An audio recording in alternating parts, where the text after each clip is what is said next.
His laugh echoed through that courtroom like a knife twisting in my chest. Brendan actually laughed.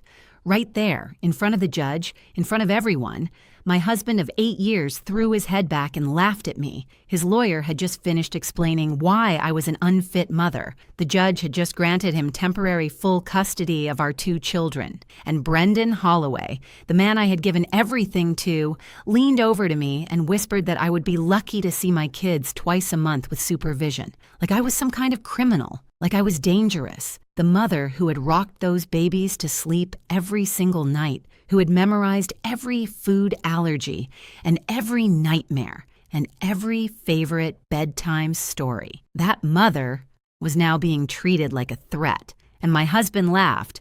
I am Azalea Salinas. I was 34 years old when my entire world collapsed in a California courtroom. 34 years old, married for 8 years, mother to Marisol, who was 7, and Theo, who was almost 6, with his birthday coming up in just 2 months. 34 years old, and suddenly I had nothing. No home, no children, no savings.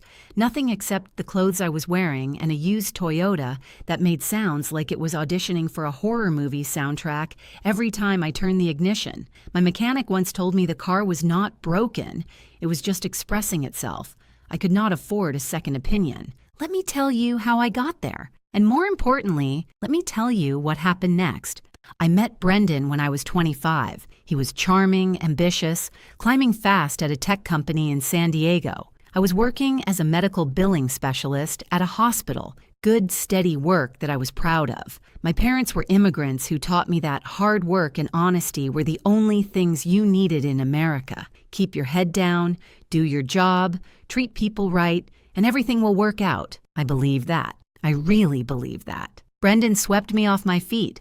Fancy dinners, weekend trips. He told me I was beautiful, that I was the woman he had been searching for his whole life. We got married when I was 26, and Marisol came along a year later. Theo followed 2 years after that. Life was good. Life was exactly what I had dreamed it would be. When the kids were little, Brendan suggested I reduce my hours at work. Just go part-time, he said. For the family. The kids need you home more. I can provide for us. And because I trusted him completely, because I thought we were building something together, I agreed. I went part-time. I managed the household. I raised our children. I supported his career while he climbed higher and higher. What I did not know was that Brendan had been planning to leave me since before Theo was even born. He gave me an allowance, like a teenager. Every month, a set amount would appear in my personal account, and that was supposed to cover groceries, kids' activities, my gas, everything. If I needed more, I had to ask. I had to explain. And I never questioned it because I trusted my husband. My parents had a traditional marriage where my father handled the money, and I thought that was just how things worked. I was a fool, a complete and total fool. If I could go back and talk to that younger version of myself, I would shake her by the shoulders. But hindsight is 20/20, and foresight is apparently legally blind. The divorce papers arrived at my workplace, not at home, where I might have had privacy, not through the mail, where I could have processed it alone. No. A process server walked into the hospital billing department and called out my name in front of everyone. My coworkers watched as I was handed documents that destroyed my life. Brendan did that deliberately. Maximum humiliation. That should have told me everything I needed to know about who he really was. But it got worse. So much worse. His lawyer painted me as mentally unstable, neglectful, overwhelmed and incapable of caring for my own children. Every small moment of exhaustion that every mother experiences was twisted into evidence of incompetence. That time, Marisol fell off her bike while I was distracted with Theo. That time, I forgot to sign a permission slip. That time, I cried at a school event because I was going through a hard week. All of it documented. All of it saved. Brendan had been building a case against me for 18 months while I was busy loving him and raising his children, and he was not working alone. His mother, Constance Holloway, had been helping him the entire time. That woman had smiled at me across holiday dinner tables while secretly documenting every mistake I made. She had offered to babysit so she could take notes on how the children behaved with me versus without me. She had been photographing my messy kitchen, my unfolded laundry, my tired face, building a file, building a weapon. Constance was the kind of woman who could find fault with a sunrise. Too orange, too slow, not enough vitamin D. But the betrayal that broke me the most did not come from Constance Holloway. It came from my own blood. My sister Paloma testified against me. My baby sister, who I had protected our entire childhood. My sister, who I had loaned money to, who I had let cry on my shoulder through 3 bad breakups, who I had considered my best friend. Paloma sat in that witness chair and told the court that I was always overwhelmed, that I was short-tempered with the kids, that she worried about my mental state. She said those words while looking at the floor, refusing to meet my eyes, and I felt something inside me shatter. I found out later that Paloma had been dating one of Brendan's colleagues. She wanted to stay in their good graces. She sold me out for a man and some dinner reservations at nice restaurants. My lawyer was court-appointed because I could not afford anything else. Brendan's lawyer wore a watch that probably cost more than my car, and considering my car's primary feature was sounding like it was being murdered every time I started it, that was not exactly a high bar. My lawyer was overworked, underprepared, and clearly outmatched. She did her best, but her best was not enough. The temporary custody order gave Brendan everything. The children would stay in the family home because it was the stable environment. The $600,000 oceanside house that I had helped pay for, that I had decorated and cleaned and filled with love. That house was now his. I was ordered to find alternative housing and could petition for visitation rights once I was settled. I moved into a studio apartment so small that I had to go outside to change my mind. The real estate listing probably called it cozy and efficient. Real estate agents could make a prison cell sound like a spa retreat. 1 room, 1 window, a bathroom where the shower was directly above the toilet because there was not enough space for them to be separate. This was my life now. This was what 8 years of marriage and devotion had earned me. But something happened during that terrible court hearing, something I almost missed because I was so destroyed by everything else happening around me. It was just a moment, a flicker. Brendan handed a folder to his lawyer, and the lawyer quickly slipped it into his briefcase with a glance around the room, like he was checking to see if anyone noticed. And when the financial disclosure documents were presented, something about the numbers felt wrong. Brendan's income was listed at $140,000 per year, but I remembered conversations. I remembered him bragging about bonuses and stock options. I remembered a lifestyle that did not match those numbers. At the time, I was too broken to think clearly about it, but that seed was planted. That tiny suspicion lodged itself in my brain and waited. Before we continue, if you are enjoying this story, please subscribe and tell me in the comments where you are watching from and what time it is there. I see every single comment, and they mean the world to me. Thank you so much for your support. The weeks after that court hearing were the darkest of my entire life. Brendan used the custody arrangement like a weapon. Every single visitation became a battle. I would drive 45 minutes to pick up the kids, and when I arrived, Brendan would meet me at the door with an apologetic shrug. "Sorry," he would say. Marisol woke up with a stomach ache. "Better if she stays home today. Or Theo has a play date that just came up. Maybe next weekend." Next weekend, always next weekend. And when next weekend came, there was always another excuse. The few times I did get to see my children, something had changed in them. Marisol, my bright and chatty little girl, was quiet and distant. She would answer my questions with one-word responses and spend most of our time together staring at her tablet. Theo was worse. My baby boy would cry and cling to me, asking why Mommy left them, why Mommy did not want to live with them anymore. "Who told you that, baby?" I would ask, but I already knew the answer. Brendan was poisoning my children against me. Every night in that house, he was filling their heads with lies. Mommy chose to leave. Mommy does not want you. Mommy is sick and cannot take care of you properly. He was erasing me from their lives one bedtime story at a time. And Constance Holloway made sure everyone knew about it. That woman treated social media like her personal victory parade. Every other day there was a new post, photos of her with my children at the zoo, at the beach, at restaurants.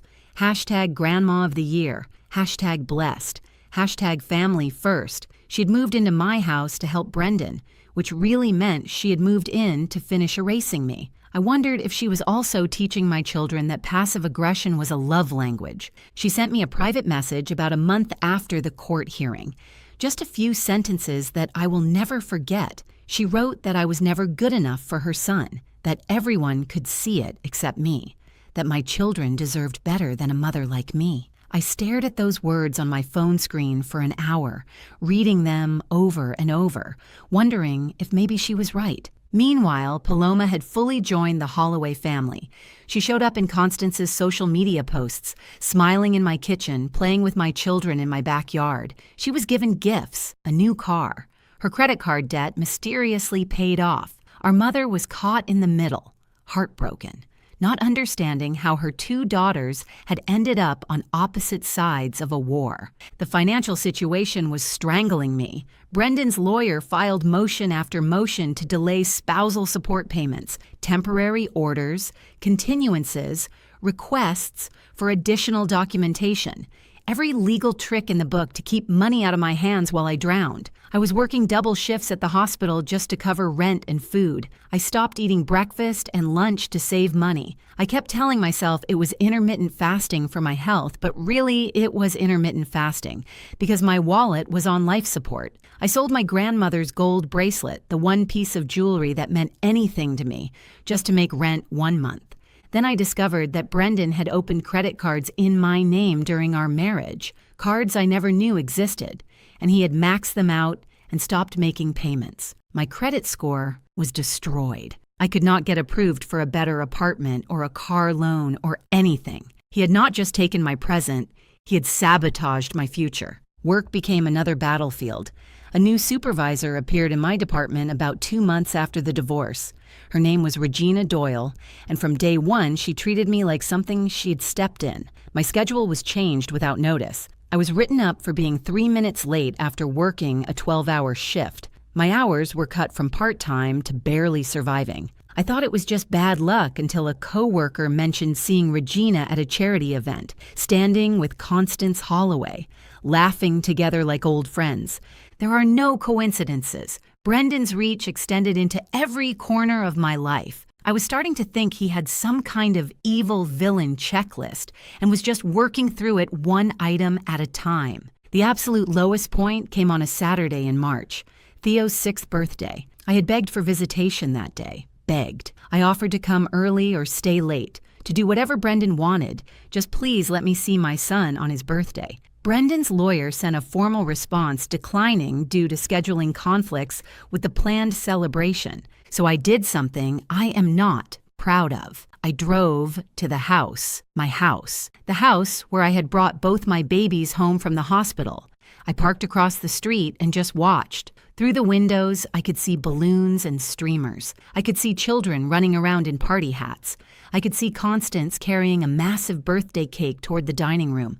And I could see my son, my Theo, surrounded by people celebrating without me. I sat in my car eating gas station snacks for dinner while watching my son's birthday party through a window like some kind of suburban ghost. The kind of crying where you cannot breathe and your whole body shakes. The kind of crying that comes from a place so deep you did not even know it existed. And then Brendan spotted me. He came outside with his phone already in his hand, already dialing. The police arrived 20 minutes later. The officer was apologetic but firm. I was not doing anything illegal by parking on a public street, but Brendan had claimed I was stalking and harassing his family. The officer suggested I leave before things escalated, so I left. I drove back to my studio apartment with its view of a brick wall, and I wondered if this was going to be the rest of my life. The following week, Brendan's lawyer filed for a restraining order against me, a restraining order, against a mother who just wanted to see her children on her son's birthday. The paperwork described me as erratic, unstable, and potentially dangerous. It requested that I be prohibited from coming within 500 feet of the family home, the children's school, and Brendan's workplace. I was going to lose everything, not just my house and my money, but any chance of ever being a real mother to my children again. Brendan was going to win completely, and there was nothing I could do about it, or so I thought. That weekend, I went to my mother's house for dinner. She had been trying to stay neutral between me and Paloma, but I could see the pain in her eyes, her 2 daughters torn apart, her grandchildren kept from her because she refused to take sides. After dinner, she mentioned that she had been cleaning out the garage. She had found some boxes of old things, stuff I had stored there years ago when Brendan and I moved into our house and did not have enough closet space. She asked if I wanted to take them or if she should donate everything. I was not in the mood to sort through old memories, but something made me say yes. I loaded 3 dusty boxes into my Toyota and brought them back to my tiny apartment. That night, I opened them expecting to find old clothes, maybe some books, forgotten wedding gifts. What I found instead was a plain black external hard drive. I'd completely forgotten about it. Back in the early years of our marriage, when Theo was just a baby, I used to help Brendan with his home office work, filing things, organizing receipts, sometimes backing up his computer when he was too busy. I had copied a bunch of his files onto this drive as a backup, and then life got hectic and I stuck it in a box and never thought about it again. I almost threw it away without looking. Almost. But something made me plug it into my laptop, and what I found changed everything. The hard drive contained thousands of files going back 6 years. Spreadsheets, emails, bank statements, legal documents. At first, I did not understand what I was looking at. The numbers were confusing, the language full of business terms I barely recognized. But the more I dug, the clearer the picture became. Brendan had a secret. 6 years ago, right around the time Theo was born, my husband had formed a limited liability company, an LLC with a boring, generic name that meant nothing to me. But according to these files, that LLC had been receiving substantial payments every single month. Consulting fees, the invoices said, transferred from his employer. But these payments never appeared in our joint accounts. They never showed up on the tax returns I signed. They went somewhere else entirely. I am not a financial expert. Numbers have never been my strength. I once balanced my checkbook wrong and accidentally convinced myself I was rich for about 3 glorious hours before reality came crashing back. But even I could see that something was very wrong. I spent the entire night going through files, taking notes, trying to understand the scope of what Brendan had hidden. By morning, I had a rough estimate. Over 6 years, Brendan had funneled at least $850,000 through that LLC. $850,000 that I never knew existed. $850,000 that was never disclosed in our divorce proceedings. But that was not even the worst part. I found emails, conversations between Brendan and his lawyer that went back years before he served me with divorce papers. In one email, his lawyer explicitly discussed how to keep the LLC invisible during the eventual divorce. Those words, the eventual divorce. Brendan had been planning to leave me while I was still nursing his son, while I was waking up at 3 a.m. for feedings, while I was surviving on no sleep and cold coffee. My husband was plotting how to hide money from me. This was not just a man who fell out of love and wanted to move on. This was calculated, premeditated financial fraud. I needed help, professional help, but I could barely afford groceries, let alone forensic accountants and lawyers. I was ready to give up, to accept that knowing the truth was not the same as being able to use it when I remembered someone at work. Her name was Beverly Okonkwo. She worked in a different department now, but years ago she had been some kind of financial investigator.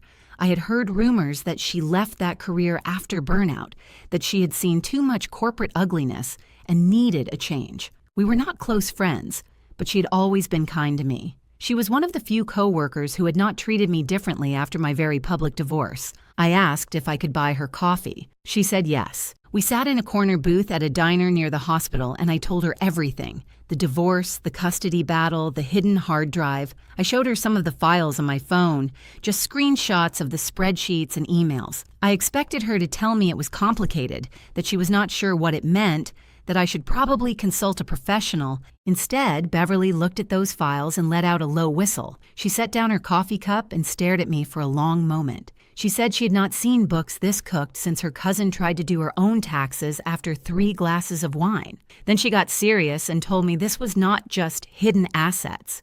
This was fraud. Beverly spent the next 2 weeks helping me understand what Brendan had done. She worked after hours using skills she thought she had left behind, tracing the money through various accounts. And what she found was even worse than I had imagined. The LLC owned property, a vacation condo in Lake Tahoe that I had never heard of, never seen, never knew existed, worth approximately $400,000. While I was selling my grandmother's jewelry to make rent, my husband was sitting on a secret vacation home. 4 bedrooms, lake view, hot tub on the deck. The audacity of it made my blood boil. But there was more. The LLC had been making monthly payments to Constance Holloway, listed as consulting fees for administrative services, $72,000 over 4 years. Constance Holloway, who had never done administrative work in her life. Constance Holloway, who spent her days posting on social media and shopping, and apparently committing tax fraud. These payments were clearly fake, designed to move money to his mother while creating fraudulent tax deductions. That was not just hiding assets from a spouse, that was tax fraud involving his entire family. My personal approach to money changed permanently after discovering all this. I realized that no matter how much you trust someone, you should always understand your own finances. Now I keep emergency savings in my own name only, money that I control completely. Trust is beautiful, but verification is survival. Beverly connected me with a former colleague of hers, a forensic accountant named Harrison Wells. Harrison took one look at the evidence and agreed to work with me on a delayed payment basis. He said cases like this were exactly why he got into the field. Then Harrison connected me with a family law attorney named Diana Prescott, who specialized in divorce fraud cases. She worked on contingency for situations exactly like mine. Diana was a small woman with sharp eyes and absolutely no patience for nonsense. She reminded me of a terrier, small but absolutely unwilling to let go once she had something in her teeth. She reviewed everything Beverly and Harrison had found, asked about 50 questions, and then sat back in her chair with what I can only describe as a predatory smile. She told me that this evidence was not just enough to reopen my case. It was enough to destroy Brendan completely. But then she said something that surprised me. She said we could not just go to court with this. We needed to be strategic. We needed Brendan to feel safe, to feel confident, to feel like he had already won. We needed him to lie under oath about assets he thought no one knew existed. We needed him to commit perjury. We needed to set a trap. For the first time in months, I felt something other than despair. I felt the tiniest flicker of hope. And underneath that hope, something else was growing. Something that had been buried under all that grief and humiliation. I was getting angry. While Harrison continued his forensic work, he discovered something else in the financial records. Credit card statements showing purchases that made no sense for Brendan's supposed lifestyle. Expensive jewelry I had never received. Hotel bookings in San Francisco on weekends he claimed to be at conferences. Monthly payments going to an individual account belonging to a woman named Kendra Whitmore. Harrison traced Kendra Whitmore. He found her social media profile, carefully set to private, but with one public photo visible, a pregnancy announcement, 7 months along, posted just 3 weeks ago. Brendan had a girlfriend, had probably been with her for at least 2 years based on the payment records, and she was pregnant with his child. My husband had sat in that courtroom and painted me as an unfit mother while his mistress was carrying his baby. He had claimed I was unstable while building an entirely separate secret life. He had laughed at me while betraying me in ways I was only beginning to understand. The woman I was 8 months ago would have collapsed at this news. The woman I was becoming just added it to the file. Just another piece of ammunition. Just another nail in his coffin. Diana Prescott laid out the plan. We would file a motion to modify custody and a separate motion to set aside the original divorce judgment based on fraud. But we would make our initial filing look weak. Routine, easily defeated. We would let Brendan think I was making one last desperate attempt before giving up forever, and then we would spring the trap. Diana Prescott was a master strategist. She explained that Brendan's greatest weakness was his arrogance. He believed he was the smartest person in every room. He believed he had covered his tracks perfectly. He believed I was too beaten down and too stupid to ever fight back. We were going to use that arrogance against him. The first step was making our legal filings look pathetic. Diana drafted a motion to modify custody that focused on emotional arguments rather than evidence. She wrote about how much I missed my children, how the current arrangement was causing psychological harm, how I deserved a second chance. It read like a desperate plea from a woman who had nothing left to offer except feelings. Exactly what we wanted Brendan to see. The second step was harder. I had to act defeated. Diana coached me on what to say if I ran into anyone connected to Brendan. I was thinking about moving back to Texas to be closer to extended family, I would mention casually. Maybe it was time to accept that California held too many painful memories. I let this information slip to my mother, knowing she would mention it to Paloma, knowing Paloma would run straight to Brendan. I practiced my defeated expression in the bathroom mirror so many times that my reflection started looking genuinely concerned for me. Method acting at its finest. The trap was set. All I had to do was look like a woman who had given up. Meanwhile, I had a smaller battle to fight. Regina Doyle had been making my work life miserable for months. Every shift was a new humiliation. But now I understood that nothing in my life was coincidence anymore. I started documenting everything, every schedule change made without proper notice, every write-up for minor issues that other employees got away with daily, every time she singled me out in front of colleagues. I built a file, just like Brendan had built a file on me, except mine was based on truth. Then I filed a formal complaint with Human Resources. I included evidence of Regina's connection to Constance Holloway, social media photos of them together at charity events, a screenshot of Constance, thanking Regina for being such a wonderful friend during difficult family times. The implication was clear. Regina was not just a bad supervisor. She was participating in a coordinated harassment campaign. HR took it seriously, very seriously. Within 2 weeks, Regina Doyle was quietly transferred to a different department across town. My hours were restored. My schedule stabilized. It was a small victory, but it taught me something important. I was capable of fighting back. I was capable of winning. Regina probably thought she was untouchable because of her fancy friends. Turns out fancy friends do not mean much when you leave a paper trail of workplace violations a mile long. The restraining order hearing came next. Brendan's lawyer presented me as an unstable woman who had stalked her own family on a child's birthday. Diana presented evidence that Brendan had been systematically denying my legal visitation rights for months, that his claims of harassment were actually attempts to control and punish me for seeking access to my own children. The judge reviewed the evidence and dismissed the restraining order petition. Brendan looked annoyed, but not worried. He still thought he was winning the war. Then came the deposition. For those who do not know, a deposition is when lawyers ask questions under oath before a trial. Everything you say is recorded and can be used against you later. Diana scheduled Brendan's deposition as part of our custody modification motion. She told him it was routine, just standard procedure for any custody case. Brendan arrived at that deposition with his expensive lawyer and his expensive suit, and his absolute confidence that he had already won. His lawyer was probably billing $500 an hour to basically sit there and look expensive. Nice work if you can get it. Diana asked gentle questions, easy questions. She asked about his income, his assets, his financial situation.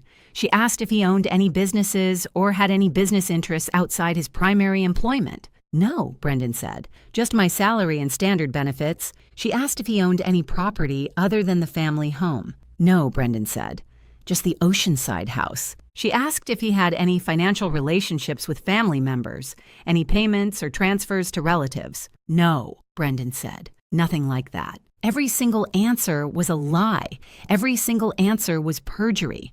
And every single answer was recorded and documented and certified. Brendan's lawyer looked bored throughout the entire deposition. He had not prepared because he did not think he needed to. He did not know about the hard drive. He did not know about Beverly and Harrison. He did not know that his client had just destroyed himself under oath. After the deposition, Diana and I reviewed the recording together. She had this look on her face like a cat who had just cornered a very fat mouse. She told me we had him, completely and totally. Now we just needed to prepare for the final battle. But there was one more thing I needed to do first, something personal. If this story is resonating with you, I would be so grateful if you would hit that subscribe button. Your support keeps me going and means more than you will ever know. I went to see Paloma, not at her apartment where she might refuse to open the door. I found her at a coffee shop she frequented, a place we used to go together back when we were actually sisters. She looked up from her phone and saw me standing there, and her face went through about 15 different emotions in 2 seconds. I sat down across from her without asking permission. I took out my phone, and I showed her the emails. The emails where Brendan and his colleague discussed how to leverage her. The emails where they called her a useful idiot. Those exact words, useful idiot. The emails where they laughed about how easy she was to manipulate. The emails where her boyfriend promised to dump her once he got his promotion and she was no longer needed. Paloma read those emails and started to cry. Not delicate tears. Ugly, messy, snot running down her face, crying. She kept saying she was sorry over and over, but I did not want her apologies. I wanted her to understand what she had done. I told her that she had testified against her own sister for a man who was using her. I told her that she had helped take children away from their mother for dinner reservations and a leased car. I told her that our grandmother would be ashamed of her, and I watched that hit her like a physical blow. Then I told her she had a choice. She could continue down the path she had chosen, living with the Holloways and pretending everything was fine, or she could tell the truth. She could sign an affidavit admitting that she was coached, that she was pressured, that she was promised rewards for her testimony. She could try to make things right. Paloma chose the truth. 2 days later, I had her sworn affidavit describing exactly how Brendan and his lawyer had prepared her testimony, what they told her to say, what they told her to emphasize, how they promised her boyfriend would stay with her if she cooperated. It was devastating evidence of witness tampering, and it was going to blow their case apart. The week before the hearing, Diana and I did final preparations. We had the forensic accounting report documenting every hidden dollar. We had the property records for the Lake Tahoe condo. We had bank statements showing payments to Constance. We had evidence of the affair with Kendra Whitmore and her pregnancy. We had proof that Brendan had committed perjury in his deposition. We had Paloma's affidavit about being coached. We had everything we needed. The night before the hearing, I could not sleep. I stood at the window of my tiny studio apartment, looking out at the brick wall that had been my view for 8 months, and I thought about everything that had led to this moment. The girl who trusted too easily, the wife who never questioned, the mother who lost everything. I was not that woman anymore. I had been broken, yes, but I had rebuilt myself into something stronger. Tomorrow, Brendan Holloway was going to learn what happens when you underestimate someone you tried to destroy. The courtroom felt different now. The last time I'd been here, I was a broken woman watching her life collapse. Today, I was something else entirely. Brendan arrived with his lawyer carrying a thin folder. They hadn't prepared for anything except an easy victory. Constance Holloway sat behind them, wearing pearls and a satisfied smile. Then I walked in with Diana Prescott carrying 3 thick folders and a banker's box. Behind us, Harrison Wells with his forensic accounting report. Brendan's smirk flickered when he noticed the folders. Diana's opening was brief. Evidence of fraud in the original divorce proceedings, deliberately falsified financial disclosures, grounds to set aside the judgment and reconsider custody. Harrison Wells testified first. He traced Brendan's hidden LLC, the monthly transfers disguised as consulting fees, total concealed from marital assets, $862,000. But he wasn't finished. Property records for a Lake Tahoe condo. 4 bedrooms, Lakeview, purchased through the LLC for $380,000. A vacation home hidden throughout our entire marriage and divorce. Then the payments to Constance. $72,000 for administrative services, never performed. Tax fraud implicating both of them. Diana played the recording of Brendan's deposition. His own voice. Do you own any businesses outside your primary employment? No. Any property other than the family home? No. Any financial relationships with family members? No. Lie after lie in his own words. Brendan's lawyer requested a recess. He was furious. He'd walked into what he thought was an easy case and discovered his client had committed multiple felonies and lied to him about it. Next, Diana presented evidence about Kendra Whitmore, credit card statements showing jewelry, hotel stays, romantic dinners, monthly payments totaling $60,000 over 2 years, and the pregnancy announcement, 7 months pregnant, conceived while Brendan was still married to me and fighting for custody. Brendan started shouting that his personal life wasn't relevant. The judge warned him to control himself. Then Diana called Paloma Salinas, my sister. She testified that Brendan and his lawyer had coached her before the original custody hearing. They told her to emphasize any time I seemed tired or stressed to characterize normal parenting as concerning behavior. They promised her boyfriend a promotion if she cooperated. She looked at me and said she was deeply sorry for what she had done. Constance couldn't stay quiet. She stood and shouted at Paloma, "Traitor, liar." The judge warned her. She ignored him. When Diana presented the tax fraud evidence implicating Constance directly, she completely lost control. She tried to approach the bench, screaming that I had fabricated everything. The judge ordered the bailiff to remove her. Constance Holloway was escorted out, still shouting, her careful public image shattered. I watched her go and felt nothing. She had become irrelevant. Diana delivered her closing. Fraud, perjury, hidden assets, witness tampering, parental alienation. She requested the original judgment be set aside, custody transferred to me, the family home awarded as compensation, and the matter referred to the district attorney for criminal investigation. The judge said she had seen enough. She called for a 1-hour recess to review the evidence and prepare her ruling.